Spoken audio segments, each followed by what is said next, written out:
Hi, I'm Kevin from Ken's ProSound, and today's topic is direct boxes, commonly known as a DI.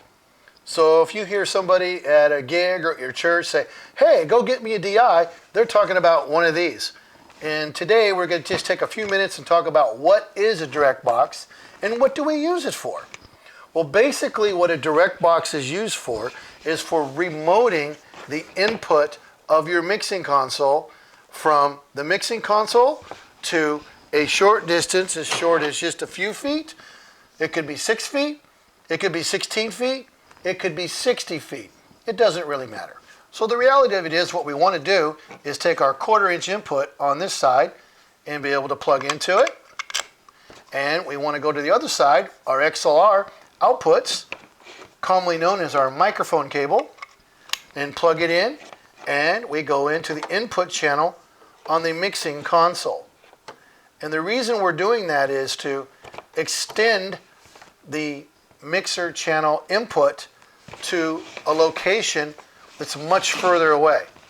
So like I said earlier, the cable could be just a few feet, like this 6-foot test cable, or it could be 16, or it could be 160. It doesn't really matter. So now, if somebody says, go get me a DI, this is what we're talking about. Now there are many different kinds of DIs out there, and this just happens to be one that I had on the shelf, so we pulled it off to use it. Here's another brand of DI. Here's another brand of DIs. All of them are a DI. They're all direct boxes. They all do the same thing. The one in my hand right now is considered an active DI. It either uses a battery or uses the phantom power from your mixing console to power it. We'll get into more about active DIs a little bit later because they're a little more complicated and we're not going to spend a lot of time on them, but it's a different kind of DI. You'll notice that your direct boxes have a lot of similarities between them. They all have your 1/4 inch inputs on one side. They all have your XLR mic outputs on the other side.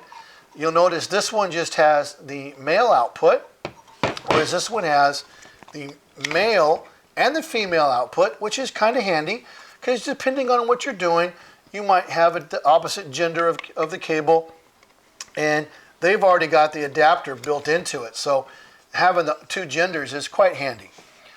Almost all the DIs have a attenuation, which is to adjust the signal level, 0, 20, and 40. And this one does not have the attenuation on it, but it does have the ground lift. And the ground lift switch here is on this one, and the ground lift switch is on the opposite side of this one. It's right here. Let me turn around so you can see it. There's your attenuation switch, there's your ground lift switch. And they're typically kind of hidden down here, so once you've set them, you don't accidentally turn them off or on, during the performance or you're moving things around.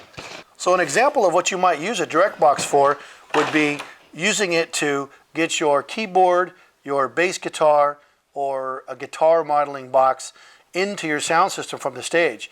So your snake box would be up on the stage with a microphone connector to go into it, and then you would take the other end of it, of course, and plug it into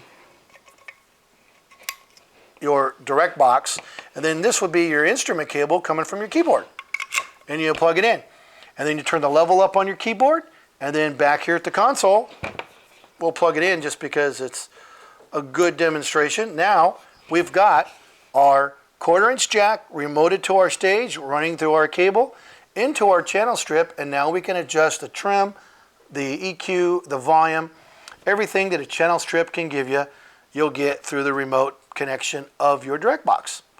So there's a couple examples of how to use a direct box. We're going to do another video in the near future on some different types of direct boxes specifically to use on your laptop, iPads, cell phones, and things of that nature. You can like us, subscribe, or comment below. Thanks again, and we'll see you next time.